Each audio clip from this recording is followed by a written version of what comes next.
pinaka-favorite ko talaga forever. Ito, saan ito? Ito na to.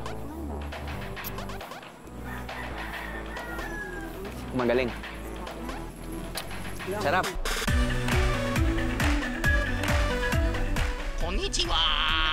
Hokkien siguro Hindi lang pala fins, pati yung goggles na to, nagawa sa kahoy. It's kind of... Romblon is probably the best kept secret. That's right. Best kept secret. Romblon for summer? Why not? Mas madali na ngayon ang pagpunta sa Romblon.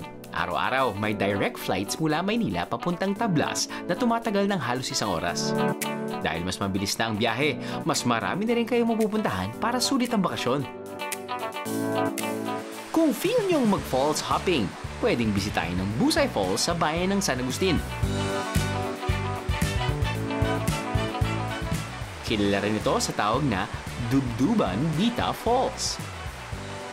Maayos ang daan paakyat, kaya perfect ito para sa lahat ng miyembro ng pamilya. May iba-ibang level ng falls na to kung saan pwede kayong maligo. Tamang-tama ang malamig na tubig ngayong tag-init, biyeros!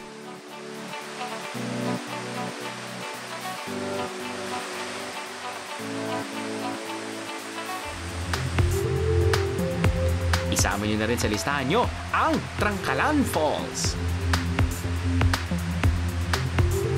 Ilang minuto lang ang layo nito mula sa Busay Falls, kaya pwede kayong mag-side trip.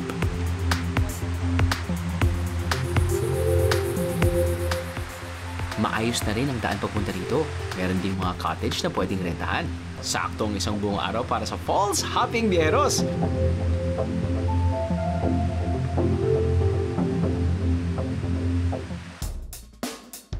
Pero hindi lang chill at laid-back activities ang pwede niyong subukan. Dito sa Tablas, pwede kayong mag-aral ng kitesurfing. Meron tayong 2 season dito sa Tablas, habagat season at amihan season. So yung habagat, start ng July, August, September hanggang October. Yung amihan season naman, yun talaga yung kitesurfing season. Umpisa tayo ng November hanggang last week ng March.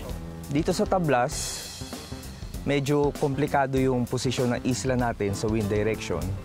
Udjongan, Santa Fe, may kite spot din po dyan. Pwede rin kayong umarkila ng gear para wala na kayong problema.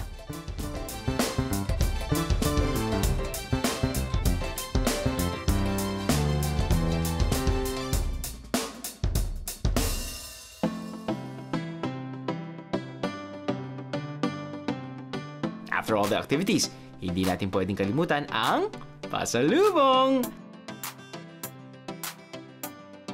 Dito pa rin sa bayan ng San Agustin, ginagawa ang paboritong side dish ng mga taga-Romblon. Tinatawag nila itong balitsyaw.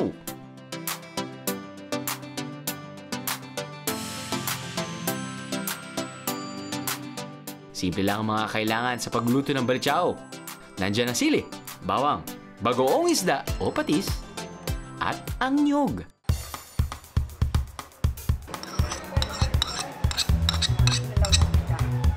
Pagkatapos ay saka gagatain ang niyog.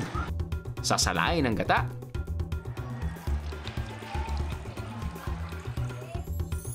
Idadagdag ang bawang. At ang dahon ng kalamansi, pampabango. Saka ito papakuluan. Kailangan tuloy-tuloy lang ang paghalo para hindi masunog ang gata. Tapos ang ilang minuto, lilitaw na ang balitsyaw.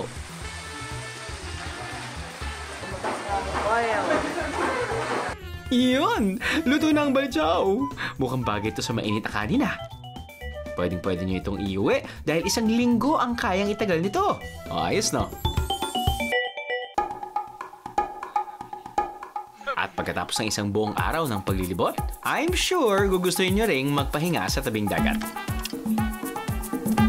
Natutuwa ako kapag nakakapag-check-in tayo sa isang resort or sa isang isla na may resort. Dahil apparently, naalala ko nung the last time we featured Romblon, very limited lang yung mga accommodations na okay. I mean, depende naman sa flavor mo, di ba? Pero ito, sa aming kinauupuan, medyo certain na tayo na merong gantong setting eh. Kanina, sana nakita nyo, ang ganda ng sunset. Apparently, ganda ng sunset parati dito. We are situated here on the beach. Bonfire is at my back. And itong mga pagkain ay nagiging extra special kahit ordinaryo sila. Dahil sa setting. Kanin, naging special kanin.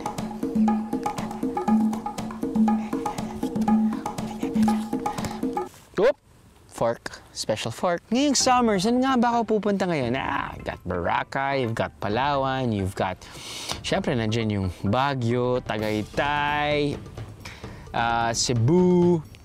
Pero wala masyado mag-iisip na pumunta sa Romblon. But here we are, featuring Romblon. Because Romblon is probably the best kept secret. That's right, best kept secret. If gusto mo ng tahimik na lugar, wala pa masyadong turista, gusto mo kasama mo yung girlfriend mo, boyfriend mo, asawa mo, pamilya mo, restful weekend to unwind, to recreate, to reset. Yan, no? Narinig mo yung crashing, mild crashing of the waves sa beach. That's part of the sensation of relaxation.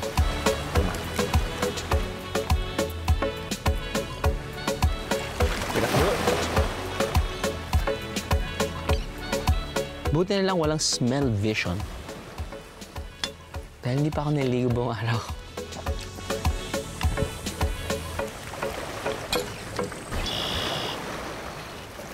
If you're planning to stay for a few days in Tablas, best to book your lodging in advance. Limitado kasi ang mga resort dito. Kaya bago mag-peak season, mas okay na mag-book na kayo. Para sa mga magkamag-anak o barkada, swak sa inyo tong resort na to na tinuluyan namin. Bukod sa beachfront view, ang mga villa nila kasya ang hanggang 4 na tao. Limited lang ang mga ito, kaya para kayong may private accommodation. Sunod nyo ang beach. At sino ba ng mga ayaw sa ganito kagandang sunset araw-araw? Instagram-worthy. Another day to explore Romblon. Isa sa pwede niyong gawin ngayong summer sa Romblon ay ang island hopping. Kabilang sa mga dapat niyong mapuntahan ay ang Lapus-Lapus Beach. Magagandang rock formation at mayayabong na kagubatan ang madadaanan nyo, kaya hindi rin kayo maiinip sa boat ride.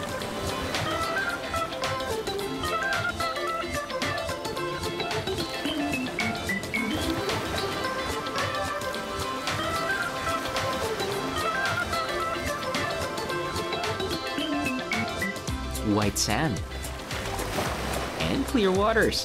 Ano pang hanapin nyo ngayong summer?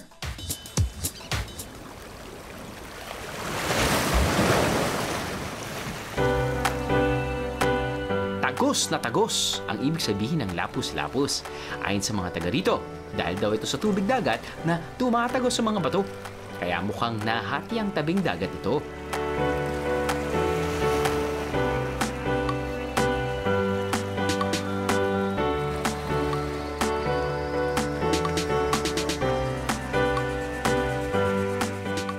Hindi pa gaanong sikat ang lugar na to, kaya pwede nyo itong masolo at mag-swimming galore, lalo na kung hindi peak season.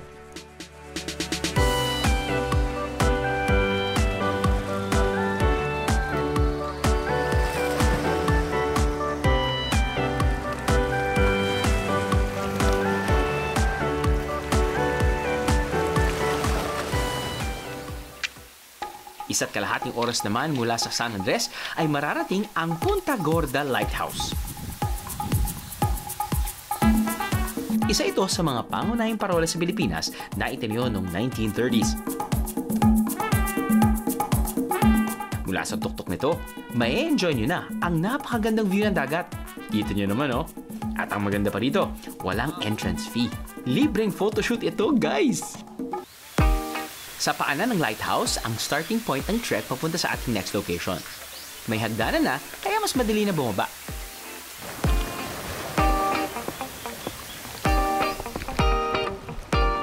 Sabak na agad sa activity ng makarami.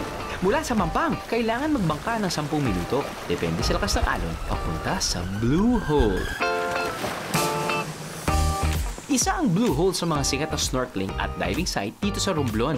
Kasama ang aming guide na si Deo Fausto, susubukan naming sisirin ang Blue Hole. Sinubukan muna ng isa pa sa aming mga guide kung kakayanin namin ang alon. Behero tip, makinig sa inyong guide dahil minsan ay may kalakasan ng alon.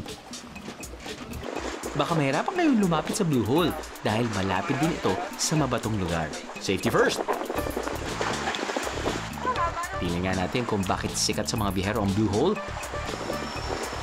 Medyo malakas ang alon guys ha, kaya hindi ganun kabilis makakalubog sa tubig. Konting buwelo muna.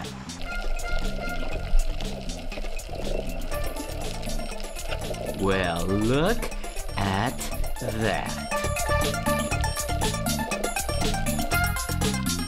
Snorkel at free dive pa more.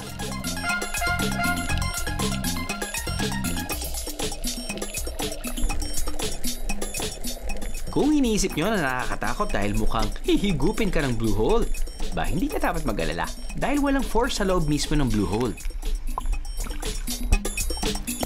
Okay naman. Yes, mas maganda siguro kung may direct sunlight para mas maganda yung visibility. I'm guessing if you're a aficionado of freediving, might as well try kasi sabi nga nila may mga veteran freedivers daw that dive 35 meters para halabas sa kabilang dulo. Yeah, for non-free divers, apparently pag summer, mas kalmado yung waves. So, mas bearable para sa mga free dive. I mean, para sa mga normal tourists.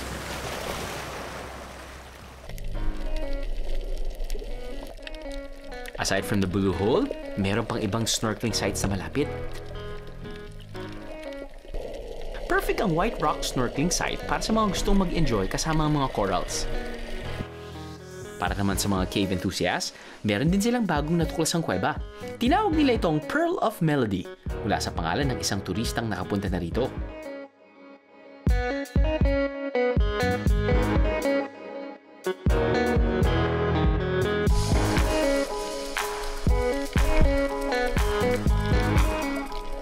Ang White Rock Snorkeling Site at Pearl of Melody Cave ay mga bagong tuklas ng tourist spot dito sa Romblon.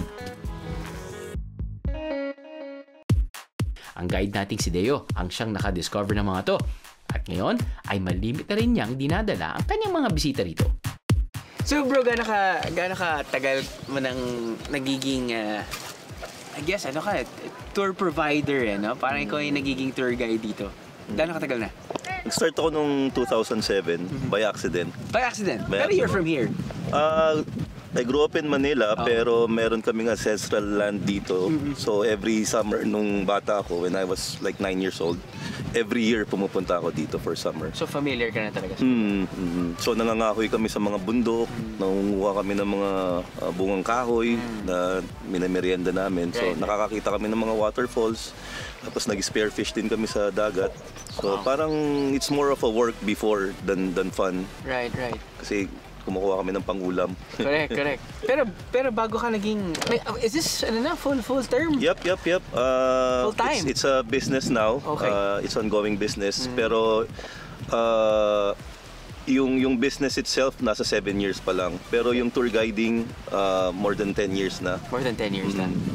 How important is it for you na kailangan kahit paano meron kang i-inject na ecotourism and kasi this is, as long as you stretch it out and then inject some good information and knowledge about taking care of the environment, mas hahaba rin yung negosyo nyo. Ang number one goal ng tourism, maipakita yung lugar, yung ganda ng lugar. Hindi bawasan o masira dahil para kumita. So kaya tumagal ako ng 10 years kasi hindi masyadong importante yung halaga ng tour. Ang importante yung halaga ng experience ng tao dito sa Tablas. What I did, lumangoy ako sa iba't ibang lugar dito, umakyat ako ng bundok, naghahanap ako ng spots na komportable yung tourist at safe naman silang pagdalhan. And I found a lot na marami akong na-discovers na lugar. Doon sa 10 years, hindi lang basta tour guiding, exploring din. Tapos malaman ko din kung ano yung background behind the place bago ko sila dalhin doon. So pinag-aaralan ko muna lahat yung lugar. At isang magandang mayamang bagay dito sa Tablas is meron ka pang madidiscover. At yung mga turista, meron pang mga turistang makaka-first time makarating. So isang malaking bagay yun sa Tablas at marami pang kaming pwedeng madiscover sa lugar. Galing mo, Deo. Good job, bro. Kung minsan, mas tumatatak at nagiging mas exciting ang bawat biyahe kapag may bago tayong natututunan mula sa locals. Dito sa bayan ng San Agustin, nakilala ko si Tatay Ebe. Bukod sa pangingisda, isa rin sa kanyang hanap buhay ang pagkuha ng liswi. Isa itong klase ng seashell na nakukuha high tide man o low tide. So tayo, sasamahan ko kayong kumuha ng liswe. Usually, kailan niyo po ba kinukuha yung liswe? At saan niyo po kinukuha? Doon sa Mabuhangin. Mabuhangin. Pero gaano kalalim po yun? Mga 8 dipa. 8 dipa. Pero mga 10 meter yun. 10 meters. So kayo naman kasi, sanay na yata ako kayo sa buong buhay niyo na pong ginagawa. Yan, ano? Balita ko kapag low tide, may chance din ho kayong makakuha ng liswe. So hindi na kailangan masyadong mag-dive. Pero yung tao, marami din. Dahil nalabas sila pag nalaki yung tubig. Okay. Kada dive po, nakakailan ho kayo? Kung marami yung labas, isang sisid, pakuha ng mga 2 kilo, 1 kilo. So, ano po yung tigakuha nyo? Meron kayong basket, parang ganyan? Tabo. May tabo. So pag dive nyo, dala-dala nyo yung tabo? Oo, paglalagay lang. Tas lagay, tas angat. So paano? Game? Let's dive for some liswi! Di tulad ng nakasanayan nating snorkel, dito ang ginagamit nila ay ang mga sarili nilang goggles at fins na gawa sa kahoy.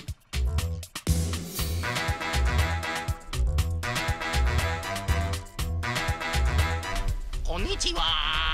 Hokyuji Worote!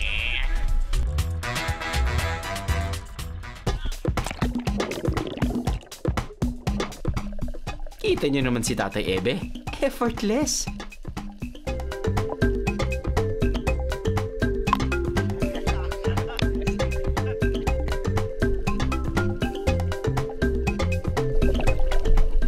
Ilang saglit lang, nakakuha na agad siya ng liswi. Isang sisiran lang yan, oh. Iba yung nila, gamit ng kanilang kahoy na fins. Nakakatawa naman, si Kuya, mas sanay siya sa ganon kaysa dun sa rubber fins na commercialized na binibenta. Ay, hindi nakasanayan yun. Ay, nakasanayan natin syempre rubber fins. Pag isa lang din, kakaiba lang din eh. Di ba? Parang isa lang yung sumisipa, pati if ever may konting plate, hindi masyado tight yung rubber sa paa mo. Gagalaw pa. Sometimes you're wasting your energy. At the same time, di ba, when you're free diving, ayaw mong mawala ng energy. You want to be as efficient as possible para hindi tumaas yung heart rate. Para be as relaxed as possible. Hindi lang pala fins, pati yung goggles na to, nagawa sa kahoy. I mean, effective naman siya sa totoo lang. Pero syempre, kapag sanay ka sa mask na nakakover yung nose, tapos meron kang snorkel, so bago ka sumisid, nakikita mo na, nag-relax ka. Ito kakaiba. It's kakaiba. Sige nga, sabayan ko nga si Tatay.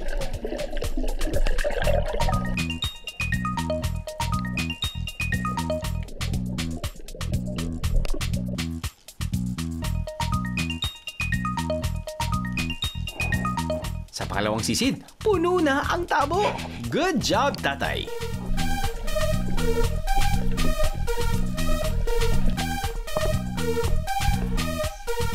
Yeah, well, anyway, medyo malalim nga, around 10 to 12 meters yung pinahak ni Kuya. Effortless yung pagkakagawa niya dahil ito yung hanap buhay niya. Kasi gamit-gamit niya yung wooden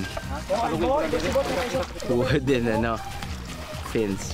If you're using the wooden goggles plus yung wooden fins at hindi ka sanay, wala, hindi ako nakalayo. Hindi katulad ng isang araw na gamit-gamit ko yung familiar ako na yung mask, tapos nun yung rubber fins. Hindi ako talaga nakalayo. Kasi kalahati lang ako si Kuya. Bumaba, ang ganda ng pace, mabagal lang. Tapos nun, kulang na lang nga, nagdala siya ng kape pati newspaper. Tapos nun, nagbasa siya. Anyway, sakto lang siya, kinuha niya. Tapos isang balde, punong-puno ng shell. Pag-akyat, parang wala nangyari. Nakakatawa. Galing. Yun nga, pagbaba pala niya, pwedeng magkasama-sama pala sila. Hindi yung isa-isa, hahanap ka pa mo. Kumpul-kumpul sila, parang tropa. Stig. Found new respect for them. Pagkatapos sisirin ng mga niswi, kailangan itong hugasan para matanggal ang buhangin.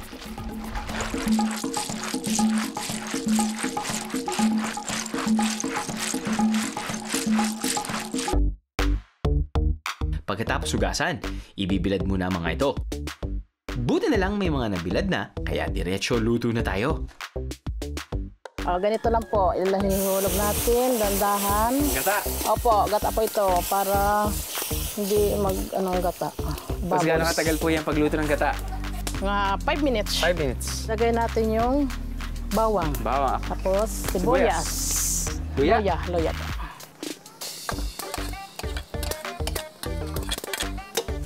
Haluin para lumapot.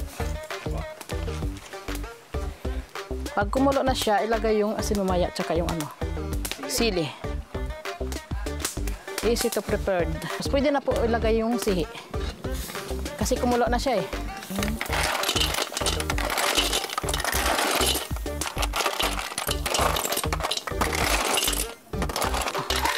Nilaga na muna. Opo. Sisiw lang pala iluto itong liswi. Konting rekado, konting pakulo, and voila! Ginataang liswi with love. Ayun. Yan. Wow! Wow, kaya yan. Panalo yan, ay. Kuha lang, bro.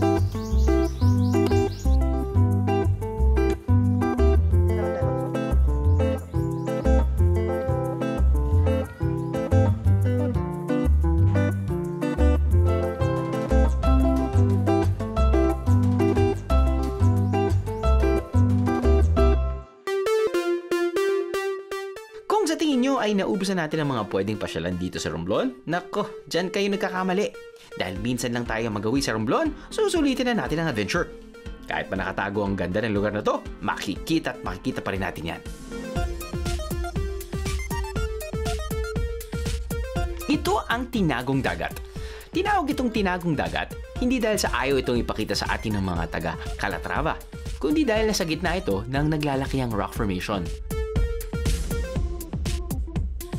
Tuwing summer, isa ito sa mga dinarayo ng mga turista.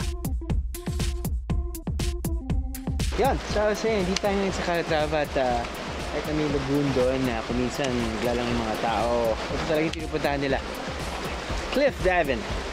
Now, not sure if it's low tide, but it's worth a try.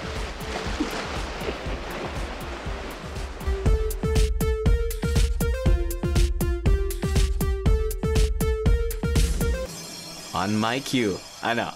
Sama kayo sa biyahe ko? That's right, Bejeros. When I jump, you jump.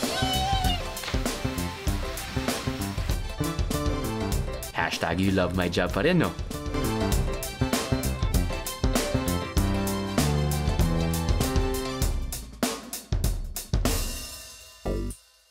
Huling food venture dito sa Romblon. Sigurado pati kayo napagod sa kakalangoy natin dito sa summer spots ng Tablas Island. But no need to worry, dahil dito sa bayan ng San Agustin, matitikman natin ang isa sa mga matagal nang nagpapagana sa kanilang mga hapag. Mukha itong suman, kahawig ng puso ng Cebu. Pero dito sa Romblon, sarsa ang tawag nila rito. Sina Nanay Regina at Aling Ason ay matagal na gumagawa at nagtitinda ng sarsa.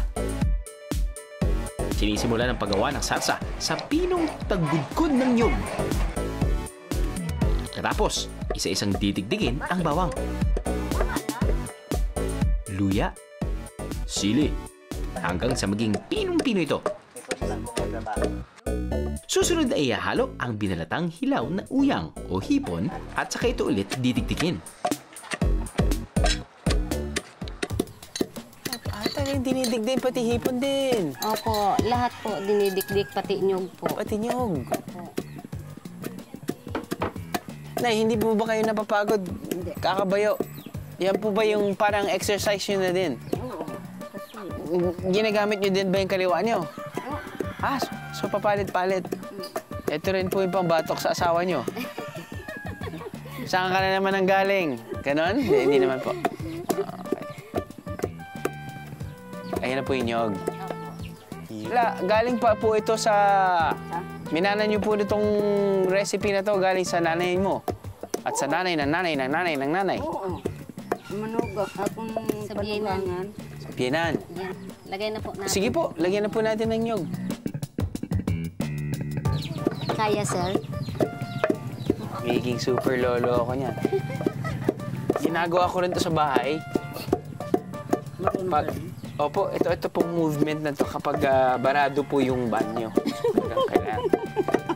Gano'ng kadami po sa isang araw kayo gumagawa ng sarsa? Mga ano po yung pinirasong nyog o Opo. kaya po binta na po. Yung pagbenta na po? Mga 300, 200, ganun po. Dami din, ha? 10. Pagkatapos dikdikin ang lahat ng sangkap, babalutin ito at saka iluluto. Magbabalat po tayo, Nay. Ito. Ito yung favorite ko talaga. Forever. Nay, kailangan ko Ay! Dalawa pala! Opo. Naka-full! Ganyan po. Okay. Yan. Ito Tapos, magaling akong mangkopya, Nay, eh. Yan. Oh. Tupi mo pa. Yan. Ganyan. Oh. Ganyan po. Ulit. Sige, pwede na rin po. Pwede na. Po, sir, ulit. Okay. Sige, Nay. Isa. Isa. Dalawa. Pag ganun. Dalawa. Pag ganon. Po. Isa pa, sir. Ganon. Dito. Isa pa. Ito po. Yan. Ganyan. Opo. Ito po. Yan na. Tapos, ganun mo pa po.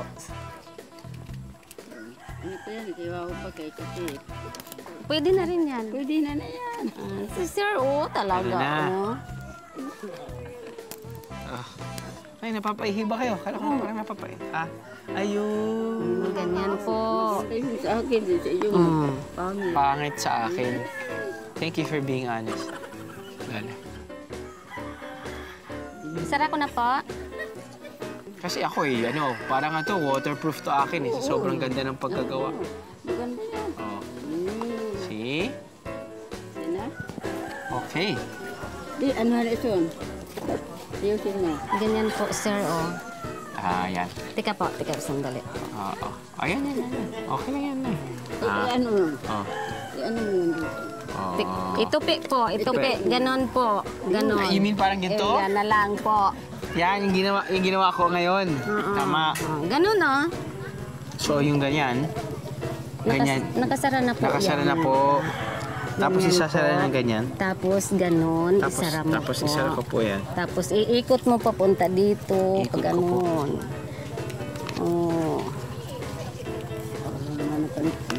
Para akong natural. Para akong... ano mo dito sa ano niya, sir. Tika, sandali lang po, intayan Para po. akong kamag-anak nyo na. Opo. Feeling ko pwede na ako sumali sa inyo araw-araw. Opo. Hindi pala ganun kadali gumawa nito. Lalo na magbalot Mabuti na lang magaling talaga ako kapag crash course Ayun! Oh, marunong na si sir. Oh, di ba? Opo. Bonding with the girls here in Romblon. Okay, so yun na yan. Nice one. Good job. Matapos ang mabusising pagbabalot, iluluto na to.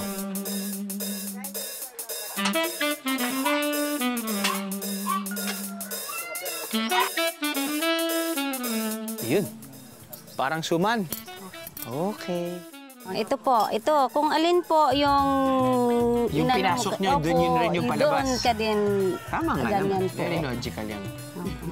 Ang ganda ng pagkagawa ko talaga kanina. Parang... Sanay na sanay ka, sir, no? Sanay. Wow. Na. Tapos, sa ano to? Ano po ba siya? Para siyang... hinahalo kagad sa kanin o... Opo, pwede. Ulam. Ulam siya talaga, oo. Kinakain din ba siya kasama ng Poro. Kung gusto mo rin, poro. Kung kaya mo ang anghang. Ito na to. Tikman mo. Magaling. Sarap na. Sarap. Sarap, sir. Thank you. Maanghang. Sige, titikman natin yung maanghang na yan. Ito po yung ano? Maanghang po. Maanghang. Yan, oh. Oh. Parang ano to eh. Parang bagay na second dish. Meron kang manok, kanin, tapos ito. Parang ganon. Parang laing na pwede mo naman kainin na yun lang. Pero mas babagay talaga kapag meron kang kanin, tapos may isa pang ulam. Parang ganun. Pampagana po, sir. Yun! Yun yung gusto ko talagang sabihin. Tip of my tongue. Pampagana po. Pampagana. Ito yung mas maanghang. Opo, maanghang yan. Makakaabot sa langit. Makakaabot sa langit. Opo. Sister. Uy, oo nga. Yung mapapaubo ka ng konti. Uy, meron siyang follow through. Lola, oo nga. Dito mo ba kinukuha yung lakas mo, Lola? Ano mas gusto mo, Lola? Yung maanghang o yung sakto lang? Hanghang. Anghang.